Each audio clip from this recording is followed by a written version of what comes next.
Di saat perseteruan antara Benny Simanjuntak dan Eva Bun belum juga reda, justru Benny Simanjuntak sudah menuai kasus baru.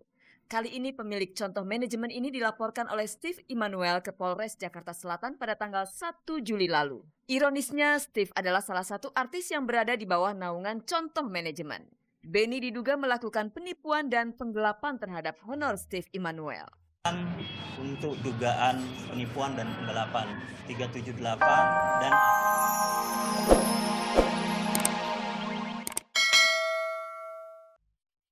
Selamat pagi pemirsa, selamat bergabung kembali di Gospot, gosip terdepan seputar orang ternama. Saya Nelana akan mengajak Anda untuk menjelajahi seluk-beluk kehidupan dunia selebriti, menjaring gosip terpanas dan membongkar fakta yang tersembunyi di balik gemerlapnya kehidupan dunia selebriti. Jangan lupa pemirsa, ada kuis berhadiah 3 juta rupiah untuk 3 orang pemenang. Kalau Anda mau hadiahnya, jawab pertanyaan kuisnya, caranya ketik GS, spasi jawaban atau jawaban B dan kirim via SMS ke nomor 6288. Simak beritanya sampai akhir tayangan nanti. Bersama Gospot, Anda tak perlu was-was ketinggalan berita dan pemirsa. Inilah sajian segar dari meja redaksi Gospot untuk Anda yang memang haus akan berita-berita dari dunia selebriti.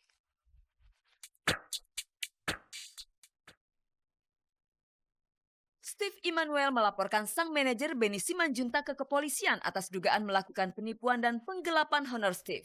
Lantas bagaimana komentar mantan istri Beja setelah pengacara Beja menyatakan bahwa Indah bukan istri yang soleha?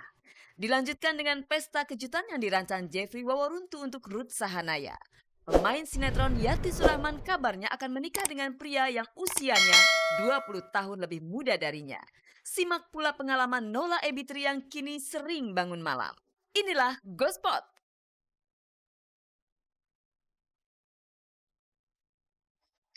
Pemirsa, Anda pasti mengikuti sengketa antara pemilik contoh manajemen Benny Simanjuntak melawan Eva Bun. Kasus itu belum juga rampung, Benny sudah ditunggu kasus baru. Kali ini Benny dilaporkan oleh Steve Immanuel ke pihak berwajib atas dugaan penipuan dan penggelapan. Padahal Steve pernah bergabung di bawah contoh manajemen. Apa yang menjadi sumber sengketa antara mereka? Inilah liputannya.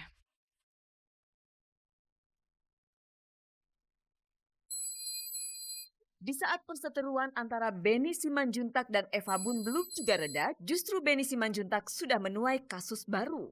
Kali ini pemilik contoh manajemen ini dilaporkan oleh Steve Immanuel ke Polres Jakarta Selatan pada tanggal 1 Juli lalu. Ironisnya, Steve adalah salah satu artis yang berada di bawah naungan contoh manajemen.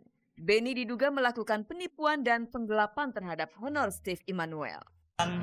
untuk dugaan penipuan dan penggelapan 378 dan atau 372 KUHP. Sebelum hal ini sampai menuju kepada proses hukum, sampai laporan kepada kepolisian, itu sudah ada 2 kali melayangkan somasi kepada saudara Benny agar Benny menyelesaikan kewajiban-kewajibannya terhadap Steve. Itu pun juga tidak ada etikat baik. Bukan sekali ini saja Benny bermasalah dengan anak asuhnya. Jika Anda masih ingat, Benny juga pernah bermasalah dengan Leoni. Bedanya saat itu Benny berada di pihak yang menuntut pembagian fee sebesar 35% kepada Leoni. Sekarang Benny dilaporkan ke pihak berwajib oleh Steve karena diduga menyunat honor Steve. Padahal sebagai manajer, Benny sudah mengambil fee sebesar 35%. Honornya itu nggak tuntas. Artinya satu sinetron itu kan beberapa episode, tetapi yang dibayar itu untuk sinetron apa dan episode mana itu nggak jelas. Steve mengatakan bahwa dia sudah minta baik-baik, tapi kalaupun Steve menerima uang itu dalam bentuk asbon, ya bon dulu, itu menurut pengakuan Steve yang disampaikan kepada kami. Jadi bukan pembayaran honor seperti yang dalam perjanjikan 35, 65. Awak Gospot berusaha melakukan konfirmasi kepada Benny Simanjuntak dengan mendatangi kantor contoh manajemen. Sayangnya Benny Simanjuntak tidak berada di tempat. Dari pihak Steve sendiri nampaknya Steve takut untuk memperbincangkan kasusnya ini. Steve bahkan tak mau berterus terang bahwa saat ini sedang bermasalah dengan Benny. Steve juga tak menjawab dengan tegas apakah saat ini masih berada di bawah kendali contoh manajemen atau sudah hengkang. Kalau kita merasa tidak nyaman lagi dengan satu kontrak kerjasama atau suatu jasa yang kita mengandalkan selama ini, atau ya kita ajuin pembatalan gitu aja. Dan kita harus sesuai dengan hukum lagi-lagi, dan kita harus mengikuti peraturannya. Dan apa ya, kalau bisa diselesaikan secara baik-baik, kenapa enggak ya kan? Lagi-lagi itu kan dua pihak. Kalau satu pihak nggak mau secara baik-baik, ya otomatis terpaksa harus ke pengadilan. Nah, kalau saya ada komplain atau problem, saya akan ngomong. Tapi saat ini saya belum ada komplain atau problem yang saya mau ngomong. Jadi sampai sekarang sih aku sehat, aku masih hidup, semua baik-baik aja.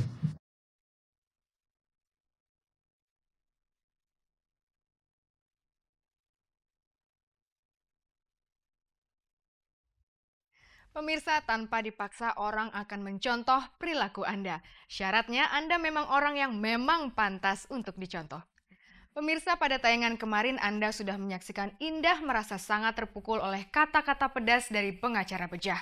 Kemarin Indah tak kuasa untuk mengungkapkan perasaannya dengan kata-kata. Sekarang Indah siap mencurahkan seluruh isi hatinya.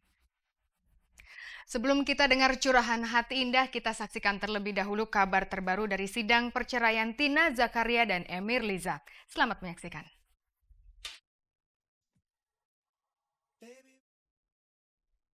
Majelis Hakim dari Pengadilan Agama Jakarta Timur akhirnya berhasil menghadirkan Tina Zakaria dan Emir Liza ke ruang sidang. Pada sidang pertama, baik Tina maupun Emir tidak hadir sehingga sidang ditunda sampai tanggal 1 September kemarin. Sidang pertama selalu menjadi media bagi majelis hakim untuk mendamaikan pasangan yang hendak bercerai. Apakah setelah mendengar petuah dari majelis hakim, Tina akan menarik kembali gugatan cerainya terhadap Emir? Selesai sidang, Tina langsung dikerubuti para wartawan. Sayangnya hanya sepatah kata yang keluar dari mulut presenter yang sedang naik daun ini. Ya pokoknya intinya nggak ada yang bisa yang masa suka cinta ya dengan suka cinta benar di masa ini nggak ada bohong aja.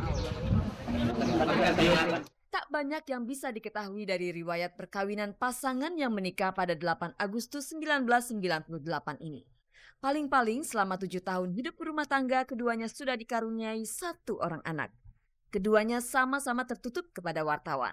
Barangkali Tina sedang mencari waktu yang tepat untuk bicara. Doain aja ya.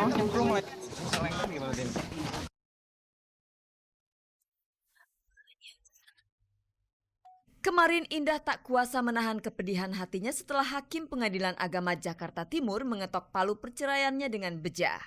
Meski Indah tak hadir langsung di dalam ruang sidang, namun Indah langsung merasakan betapa berkecamuknya hati seorang istri yang sudah terceraikan. Gue merasa lega, tapi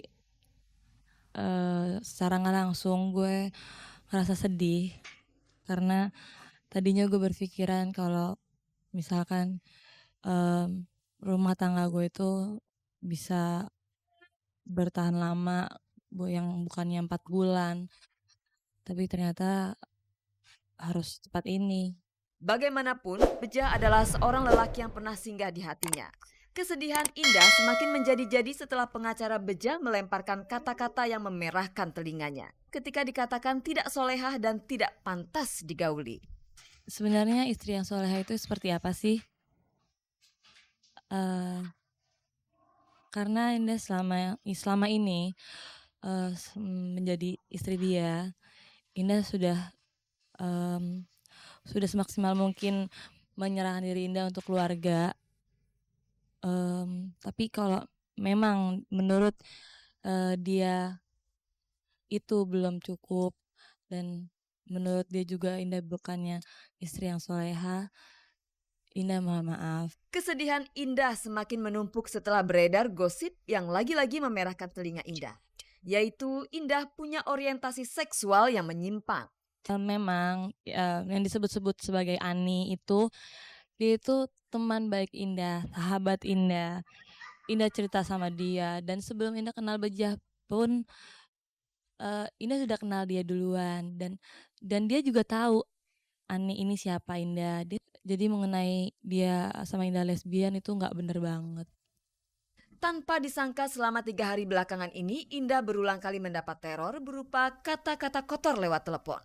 Siapakah yang menteror Indah dan apa kepentingannya meneror? Kebetulan sekali Indah tidak pernah Indah nggak pernah ngangkat telepon itu, yang ngangkat orang rumah. Itu bukan sekali, 2 kali, tapi